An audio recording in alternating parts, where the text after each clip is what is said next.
চলে যাইতেছেন। এমত অবস্থায় বিশ্বনবী রাহমাতুল লিল আলামিন সামনের দিকে অগ্রসর হওয়ার পরে দেখে ওই মহিলাটার অনেক কষ্ট হইতেছে।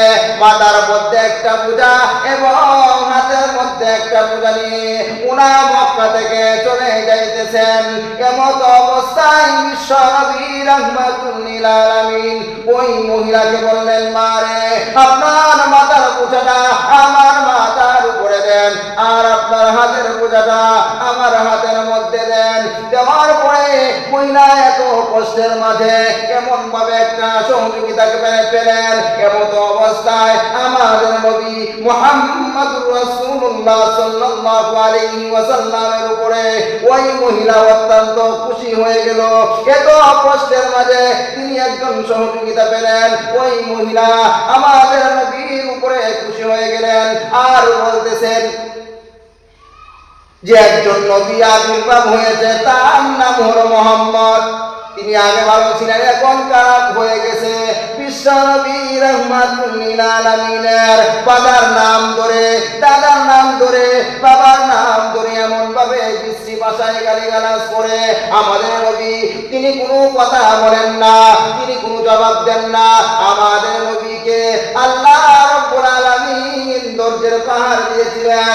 আল্লাহ রাসূলকে কেউ যদি আঘাত করেন, রাসূল কোনোদিন আঘাত করেন না, পাল্টা তিনি কোনো নবী বিশ্বনবী রাহমাতুল লিল আলামিন সকাল বেলায় তিনি রাস্তা দিয়ে হাঁটতেছে। এমত অবস্থায় একটা বৃদ্ধা মহিলা ওনা মক্কা থেকে চলে যাইতেছেন। এমত অবস্থায় বিশ্বনবী রাহমাতুল লিল আলামিন সামনের দিকে অগ্রসর হওয়ার পরে দেখে ওই মহিলাটার অনেক কষ্ট হইতেছে। মাথার মধ্যে একটা বোঝা এবং হাতের মধ্যে একটা বোঝা নিয়ে উনা মক্কা থেকে চলে যাইতেছেন।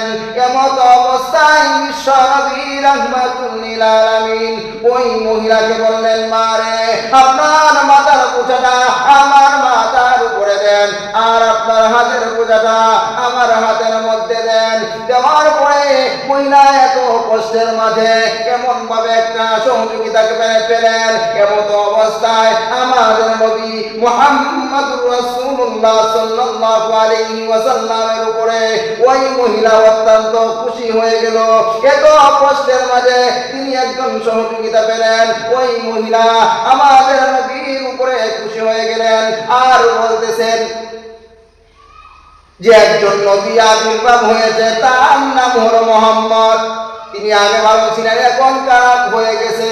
বিশ্বনবী রাহমাতুল লিল আলামিনের বাবার নাম ধরে, দাদার নাম ধরে, বাবার নাম ধরে এমন ভাবে বিশ্রী ভাষায় গালিগালাজ করে আমাদের নবী তিনি কোনো কথা বলেন না, তিনি কোনো জবাব দেন না। আমাদের নবীকে আল্লাহ রাব্বুল আলামিন ধৈর্যের পাহাড় দিয়েছিলেন। আল্লাহ রাসূলকে কেউ যদি আঘাত করেন, রাসূল কোনোদিন আঘাত করেন না, পাল্টা তিনি কোনো নবী বিশ্বনবী রাহমাতুল লিল আলামিন সকাল বেলায় তিনি রাস্তা দিয়ে হাঁটতেছে।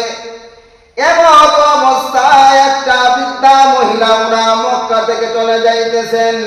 এমত অবস্থায় বিশ্বনবী রাহমাতুল লিল আলামিন সামনের দিকে অগ্রসর হওয়ার পরে দেখে ওই মহিলাটার অনেক কষ্ট হইতেছে।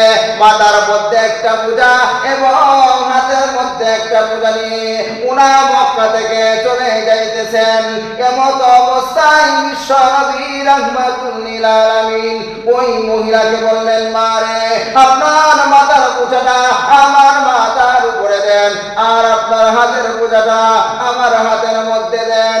দেওয়ার পরে মহিলা এত কষ্টের মাঝে কেমন ভাবে একটা সহযোগিতাকে পেলেন। এমত অবস্থায় আমাদের নবী মুহাম্মদুর রাসূলুল্লাহ সাল্লাল্লাহু আলাইহি ওয়াসাল্লামের উপরে ওই মহিলা অত্যন্ত খুশি হয়ে গেল।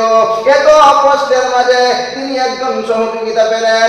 ওই মহিলা আমাদের নবীর উপরে খুশি হয়ে গেলেন আর বলতেছেন যে একজন নবী আবির্ভাব হয়েছে, তার নাম হলো মুহাম্মদ। তিনি আগে ভালো ছিলেন, এখন খারাপ হয়ে গেছে। বিশ্বনবী রাহমাতুল লিল